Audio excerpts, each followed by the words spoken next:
ये सिर्फ मुस्लिम वोट की कहानी नहीं है, ये यूपी की सत्ता की कहानी है। ये उन 70 से 80 सीटों की कहानी है जहां वोटों का छोटा सा झुकाव सरकार बना भी सकता है और गिरा भी सकता है। इसलिए 2027 से पहले योगी, अखिलेश, ओवैसी और चंद्रशेखर आजाद सबकी नजर एक ही मैदान पर है। सवाल सिर्फ इतना है कि मुस्लिम बहुल इलाके में इस बार मुद्दा विकास का होगा या राजनीति, क्योंकि पश्चिमी यूपी से लेकर रोहिलखंड और पूर्वांचल तक एक नई सियासी लड़ाई शुरू हो चुकी है। एक तरफ योगी सरकार विकास का रिपोर्ट कार्ड लेकर मैदान में है, तो दूसरी तरफ विपक्ष सामाजिक और राजनीतिक प्रतिनिधित्व का सवाल उठा रहा है। यानी 2027 की जंग का सबसे बड़ा मैदान अब मुस्लिम बहुल इलाके बनते जा रहे हैं। सबसे पहले ये समझना जरूरी है कि आखिर मुस्लिम वोट इतना बड़ा फैक्टर क्यों माना जाता है।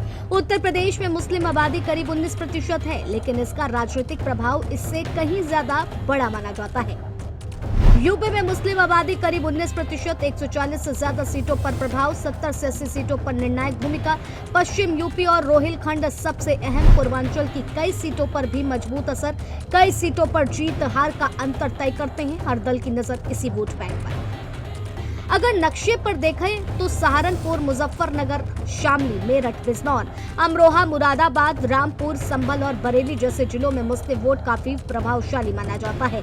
वहीं पूर्वांचल में आजमगढ़, मऊ, गाजीपुर, जौनपुर, बलरामपुर और अंबेडकर नगर जैसे क्षेत्रों में भी इसका असर दिखाई देता है।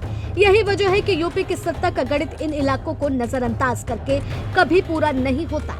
लेकिन इस बार लड़ाई सिर्फ पहचान की राजनीति की नहीं है। बीजेपी दावा कर रही है कि मुस्लिम बहुल इलाके में भी विकास की रफ्तार पहले से ज्यादा तेज हुई है। योगी सरकार का विकास मॉडल, हर घर नल और जल योजनाएं, सड़क और एक्सप्रेसवे परियोजनाएं, आवास योजना का लाभ, मुफ्त राशन योजना का विस्तार, मेडिकल कॉलेज और अस्पताल निर्माण, बिजली आपूर्ति में सुधार, कानून व्यवस्था पर विशेष फोकस। बीजेपी का सबसे बड़ा दावा यही है कि योजनाएं धर्म देखकर नहीं बल्कि पात्रता देखकर दी गई। पार्टी अब पसमानदा मुस्लिम समाज तक पहुंच बनाने की कोशिश कर रही है। बीजेपी नेताओं का मानना है कि अगर लाभार्थी वर्ग का असर वोट पे बदलता है तो मुस्लिम बहुल इलाके में भी पार्टी अब पहले से बेहतर प्रदर्शन कर सकती है। लेकिन दूसरी तरफ समाजवादी पार्टी इस पूरे नैरेटिव को चुनौती दे रही है। सपा का मानना है कि विकास के साथ साथ राजनीति, प्रतिनिधित्व और सामाजिक भागीदारी भी उतनी ही जरूरी है।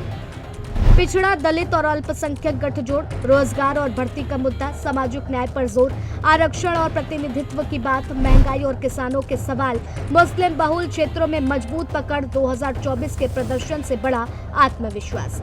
अखिलेश यादव लगातार पीडीए की बात कह रहे हैं। उनका मानना है कि अगर पिछड़े, दलित और अल्पसंख्यक वोट एक मंच पर आते हैं तो 2027 का चुनाव पूरी तरह बदल सकता है। यही वजह है कि सपा मुस्लिम बहुल इलाके में अपने पारंपरिक वोट बैंक को मजबूत करने में जुटी हुई है। लेकिन कहानी सिर्फ बीजेपी और सपा तक सीमित नहीं है। ओवैसी और चंद्रशेखर आजाद भी इस मैदान पर अपनी भूमिका तलाश रहे हैं।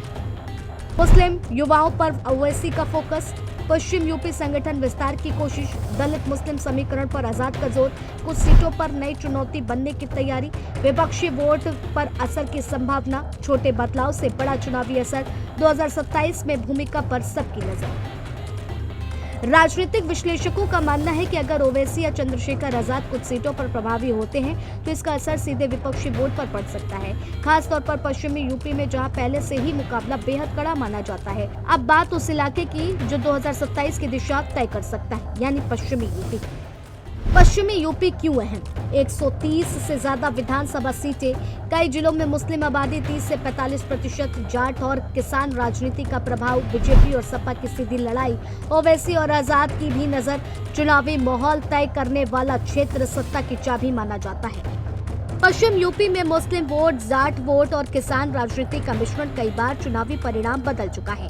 सपा यहां मुस्लिम जाट समीकरण मजबूत करने की कोशिश कर रही है। वहीं बीजेपी और गैर यादव, ओबीसी, महिला वोटर और लाभार्थी वर्ग के सहारे अपनी पकड़ बनाए रखना चाहती है। तो 2027 की लड़ाई सिर्फ बीजेपी बनाम सपा नहीं है, ये विकास बनाम वोट बैंक है, प्रतिनिधित्व बनाम लाभार्थी राजनीति है और नए बनाम पुराने समीकरणों की लड़ाई भी।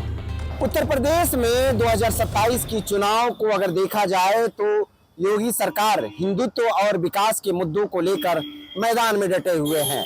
तो वहीं अगर बात किया जाए अखिलेश यादव की, तो वो पीडीए के सहारे भाजपा को चुनौती दे रहे हैं। ओवैसी उत्तर प्रदेश में जमीन तलाश रहे हैं, तो कहीं ना कहीं ऐसे अन्य पार्टी हैं जो कि वो अलग अलग अपनी रणनीति को लेकर मैदान में उतर रहे हैं और अपनी किस्मत को यहाँ पर आजमा रहे हैं। लेकिन सबसे बड़ा सवाल यही है कि इसमें मुस्लिम बाहुबल की वोट कहां पर जाएगा, क्या विकास के मुद्दे पर वोट पड़ेगा।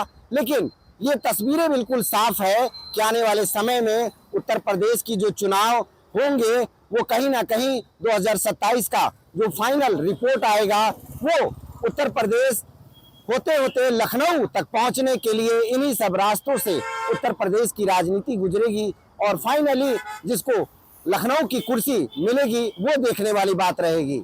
लखनऊ से कैमरा पर्सन अनिल के साथ राजन सिंह, JMD न्यूज के लिए।